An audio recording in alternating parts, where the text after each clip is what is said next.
আগের মতো কিন্তু এখন আর হাতে খাজনা পরিশোধ হয় না, এখন কিন্তু অনলাইনের মাধ্যমে পেমেন্ট করতে হয়। তো সেই ক্ষেত্রে আগে অনলাইন অ্যাপ্লিকেশনের মাধ্যমে আপনাকে খাজনার যেই আবেদনটা সেটা করতে হবে। এই জন্য ldtax.gov.bd অথবা land.gov.bd এই ওয়েবসাইটটিতে চলে যেতে হবে। যাওয়ার পরে কিন্তু এরকম এলডি ট্যাক্সের যে একটা পপ আপ এটা সামনে আসবে। আমি শুরু থেকে করছি। এখানে কিন্তু প্রথমেই আপনার লগ ইন চাইবে। তো আমি কি করব, এখানে রেজিস্টার করব।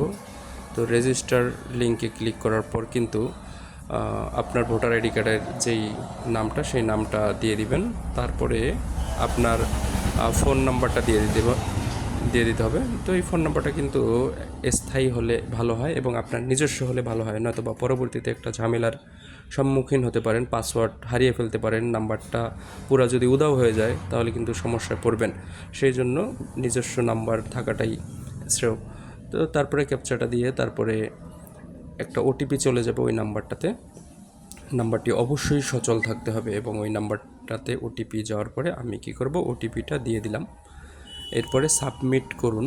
সাবমিট করার পর দেখুন এখানে কিন্তু নির্দেশনা দেওয়া আছে। আপনি মিনিমাম 8 ডিজিট দিয়ে পাসওয়ার্ড সেট করবেন, ছোটো হাতের, বড় হাতের এবং স্পেশাল ক্যারেক্টার এবং নাম্বারের মাধ্যমে আপনাকে সেট করতে হবে। দুইটা সেম পাসওয়ার্ড হওয়ার পরে পাসওয়ার্ড হালনাগাদ করুন, এই বাটনটাতে ক্লিক করতে হবে। করার পর দেখুন দুঃখিত, এরপর এই যে মাই প্রোফাইল, এই প্রোফাইল থেকে আমি কি করব, এই যে ন্যাশনাল আইডেন্টিফাই কার্ড এইটার যে নাম্বারটা আমি এটা দিয়ে ভেরিফাই করে দেব।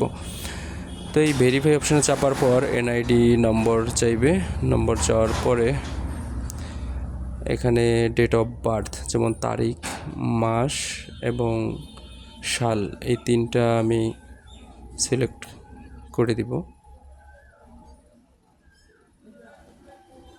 তিনটা সিলেক্ট করার পর দেখুন এখানে যেইভাবে দেওয়া আছে নিজের নাম ইংলিশে, বাবা এবং মায়ের নাম বাংলায়, সেম প্রসেসে আমি যেন এদিক সেদিক না হয় তারপরে দিয়ে আমি হালনাগাদ এবং যাচাইতে দিব। তো নিচে কিন্তু আরেকটা অপশন আছে যে বার্থ সার্টিফিকেট ভেরিফাইয়ের মাধ্যমে, তো এটা দেওয়া আছে কিন্তু ওইটাতে এখনও সচল হচ্ছে না।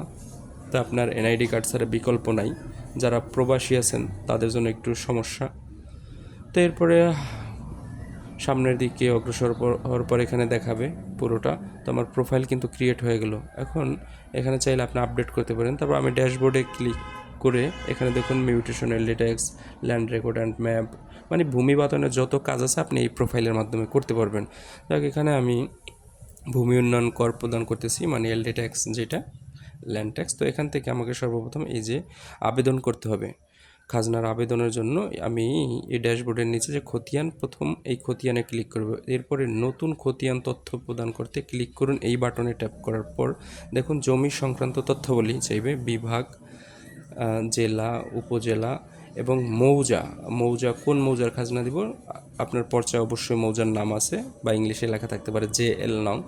এই মৌজার নাম নাম্বার সহ আসবে।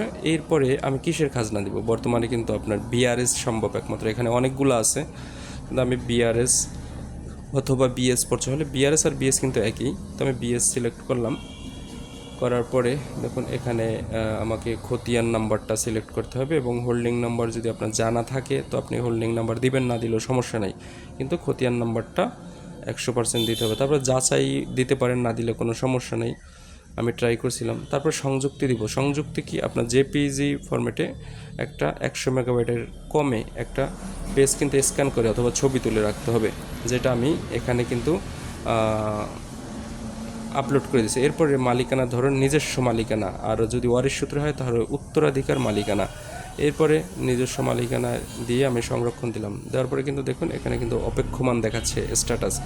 যদি এটা হয়ে যায়, হওয়ার পর কিন্তু এখানে অনুমোদিত আসবে আর এটা আমি পেমেন্ট করতে পারবো পরবর্তীতে গিয়ে এই হোল্ডিং তালিকায় আমার এটা পরবর্তীতে কিন্তু চলে আসবে। এখনও পর্যন্ত আসে নাই, কারণ ভূমি অফিস থেকে যতক্ষণ পর্যন্ত এটা অ্যাপ্রুভ না করবে, তো একটু তাদের নলেজে দেওয়া বা ওখানে গিয়ে নক করলে একটু তাড়াতাড়ি পাওয়া যায়। কিন্তু সিস্টেম হচ্ছে আপনি আবেদন করবেন দূর থেকে, পরবর্তীতে তারা ছেড়ে দিলে আপনি বাসায় বসে আপনি এই দাখিলাটা পেয়ে যাবেন। তো হোল্ডিং তালিকায় দেখুন পরবর্তীতে আমার অনুমোদন হয়েছে। তো এখান থেকে আমি আই বাটনে ট্যাপ করলাম। করার পর দেখুন এখানে ভূমি উন্নয়ন কর এবং জমির তথ্যাবলী, দুইটা অপশন আছে। এখান থেকে ভূমি উন্নয়ন কর